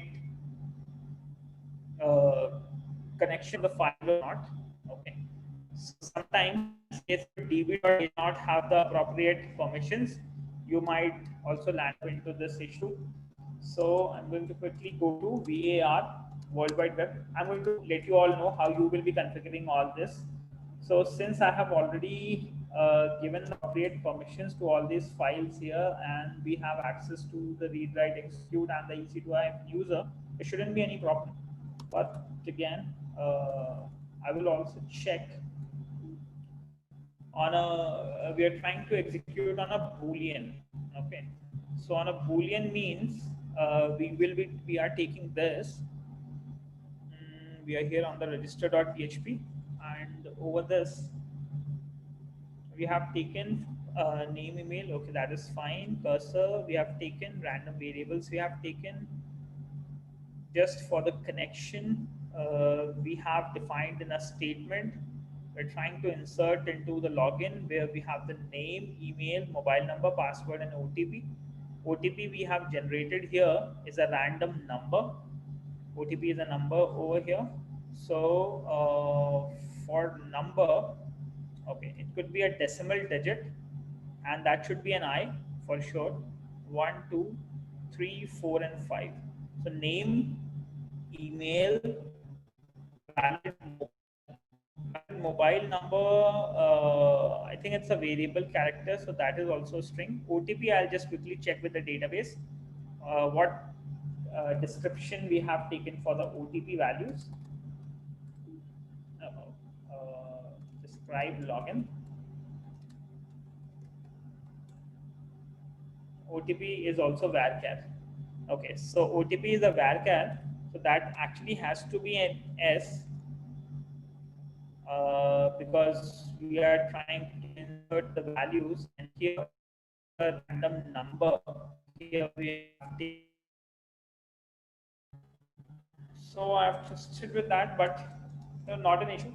What we'll do one thing. We are going to design it on our particular page. It may be possible that I would have written some more common functions, and there it would be something connected to each other. That I'm going to check that. So for now, just you all have to understand that we are done with a couple of parts where you guys are done with integrating your brackets with the server. You are done with designing your database schema for your first application. You got to know about Postman. Now, for the services of Postman, just for example, because I just wanted to show you one simple example. So I am going to test it with another request, which I would be having here. Let's say I have a request with the mobile number and password. That is for the login request, which we have created. Let's say if I go to send a request, we are going to result somewhat like this in Postman. Okay. So here is the test service, which is already functioning fine. That is the same login service. So just to tell you what we have been doing, we are trying to send a request from here. The request will be sent from Postman, which is a client software, to the server side using the mobile number and password. And then in response, we are receiving the we are receiving that yes, this particular user exists in the database, and we have been responding the name, the result as true, the message as login success, and there is an access token which is being returned. Okay. So how it is interacting? We have a client request, then we have a PHP API. That API is interacting with the database, performing the steps and responding in a JSON format. Okay. So again, let me just quickly show you that login service which is created, which you will be designing in your project. So again, for login, how it works, I'll quickly show you here. So I've double clicked on it. So depending on the internet, the file gets downloaded in the real time. So now you can see that how we are actually designing that login. So what you have to do, once you have the database available, you are going to receive some of the parameters from the user in a post request format. Then using that, you are going to sanitize the values in order to check in case if a hacker is trying to insert any special symbols in order to corrupt your database, or in order to execute specially crafted query, you have to filter it first. Okay, whatever inputs are coming from the user side, we always try to filter it. Okay, so now we are going to check whether the number contains only mobile number or it only contains the numbers. Once we're done with that, we generally try to make prepared statements here. Okay, prepared statements are one of the ways to avoid the SQL injections on the server side APIs, and your database may not get compromised. Okay, so that's why we make use of prepared statements, which you will be learning in the next session. I'm going to design it, and we are going to work out on designing the API for our particular project with login and other. Then once we have inserted that, let's select the ID and name from the login, where mobile number is this and password is this. So we have taken the mobile number, we have identified whether the user exists, we have actually identified whether his password exists. Okay, and in case if a user somewhat like that exists, we are going to respond him that yes, this particular user exists. And what we are trying to do, we are fetching his name and ID, and we are randomly generating an access token of approximately 8 to 10 characters. Okay, 1, 2, 3, 4, 5, 6, 7, 8, 9, 10. Approximately 10 characters OTP we are trying to generate. Okay. Now it could be possible one thing. Okay, this is for access token which we are generating. Now once for access token is generated, we are updating the access token in the database, so that now for the further transactions, the user is not going to use his username and password. Instead, he will be utilizing the access token property. Okay. Now, once that is done, we are going to respond. In case if the login is successful, we are going to respond the user with his name, with the result as login is true and the login is successful, and the access token will be responded. In case if the information is wrong, we are going to return him that login is failed. And finally, we are going to respond him a JSON output. So this is an API which you have to return, and this API will be interacting with the databases. Now, so this API you generally test with Postman. So if I have written the correct IP address, that ID and password address, let's say if I have put a wrong password, and if I want to test it, so this time when I send a request, I'm going to get a response as the result is false and the login failed because the password was wrong. So Postman is generally used to test the services. And again, once I'm going to test that with the correct password, I'm trying to log in. Once I log in, you can see that the new OTP has been, the new access token has been updated. So this access token has been updating in the databases also. So that's how the Postman API has to be tested with the Postman testing the APIs.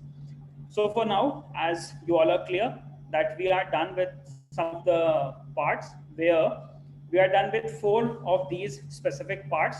On my screen, you can see here on my back, we are done with the FTP setup. We are done with the brackets FTP integration. We are done with understanding the project databases and the schema which is required. Okay, so the schema being tested, as well as we have to write our first web service, and this we will be writing in our next session. Okay. Apart from that, we have to test the APIs with the Postman, and we have tested a sample API, that is the login API. But in our next session, we will be designing our first API, and then we will be testing that with Postman. Okay. So this is this is the third session. where you have performed the setup with FTP. You have actually connected to the FTP server. You know how brackets code will be written and it will be updated automatically at the AWS server.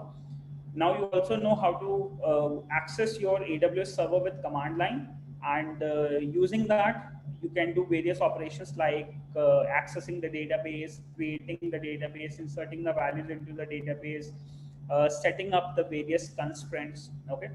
In the next session, we'll be taking up how we are going to design that API, and we'll be writing the stuff and testing that.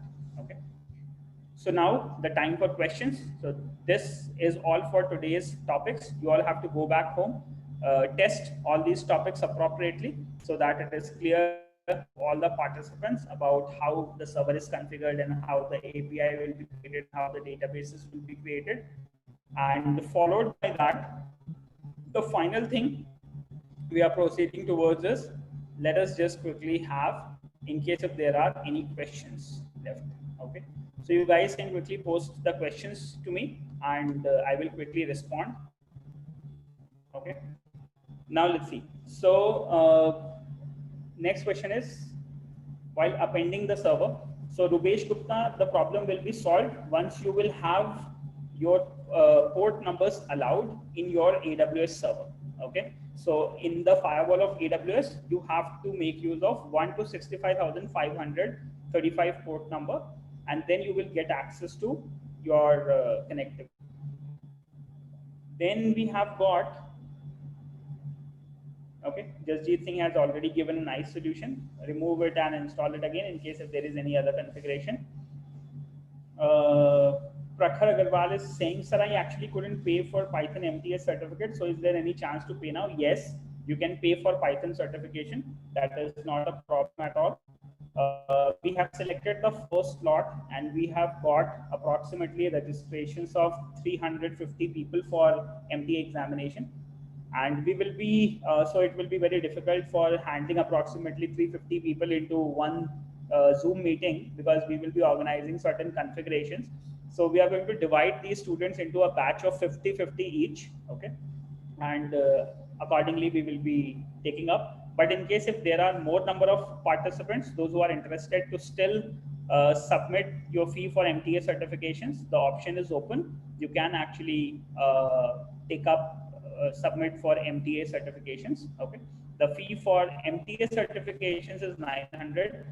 There was some confusion with some of the students that whether the MTA certification will also be included in the free summer training program.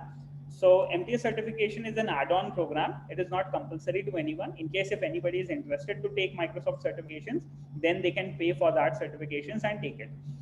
In the free program, we actually provide the free certifications from Hackveda Limited, which will be your course-based certifications. Okay, so there is no confusion at all. There are two different programs. One program is free, which is your free training and certification program with Hackveda, where you get trained with the Hackveda's resources and you get certified from the Hackveda certificates.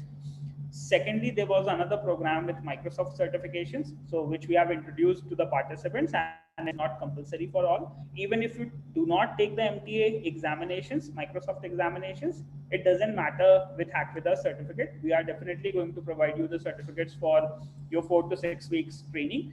But in case if you would like to take this opportunity for get certifications with Microsoft and become a globally recognized person, then here is a chance, and it is recommended from our side that definitely it is going to help you a lot in your career.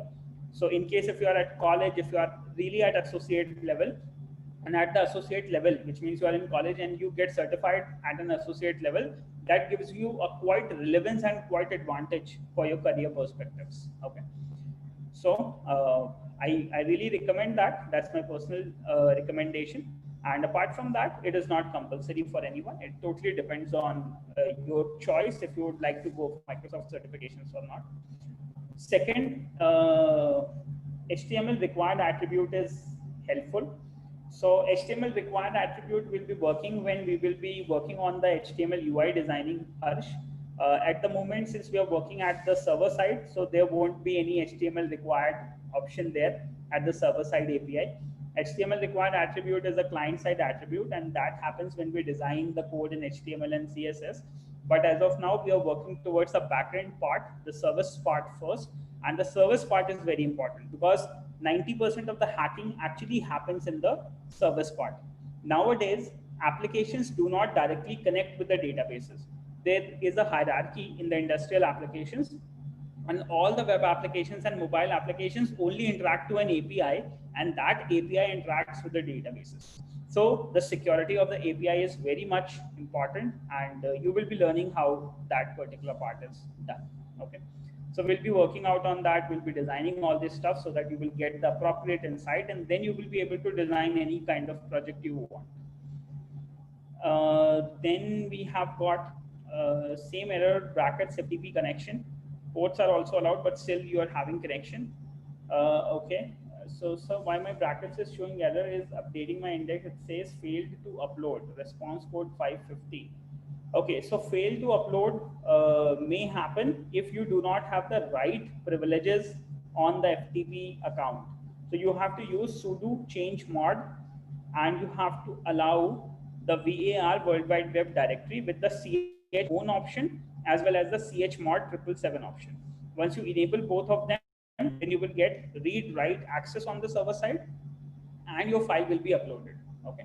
Otherwise, the file will not be uploaded. The file is going to be written on the server side with the credentials which are specified in the brackets. Okay. And so getting same error in the brackets FTP connection. So Raman, you need to check again with the first, you have to enable write properties in the FTP configuration. Second, you have to enable check if you have started your FTP server.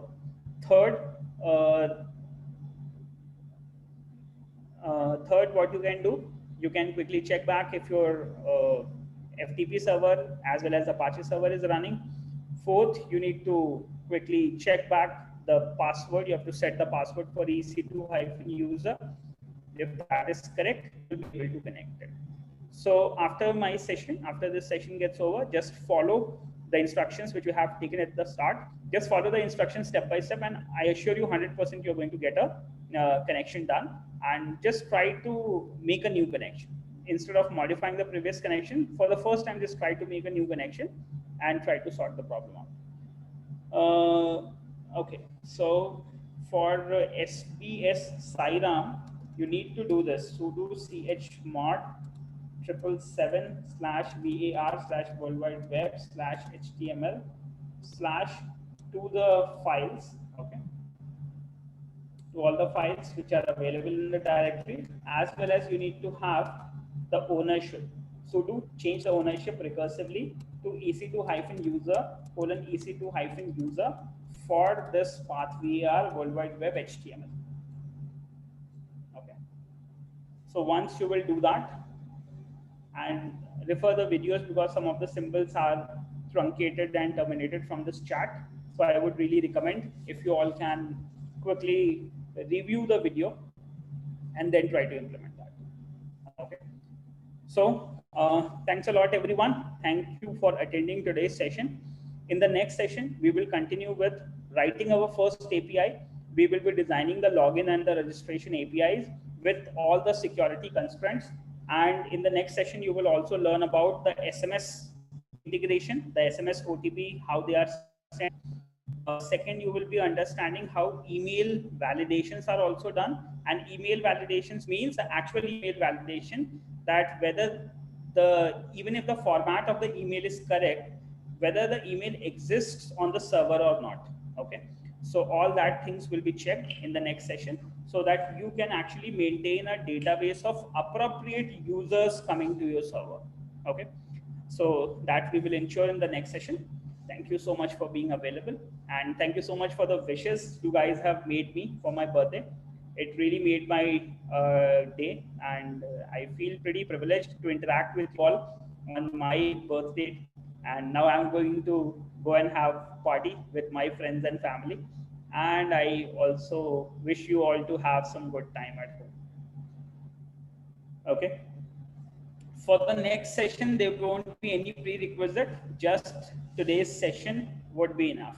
Okay, so if you can review today's session, that would be all.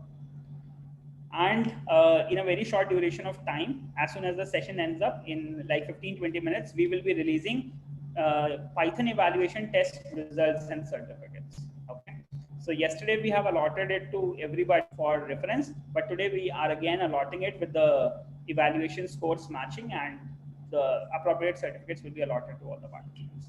So thank you everyone. Let's catch up in the next session. You're welcome.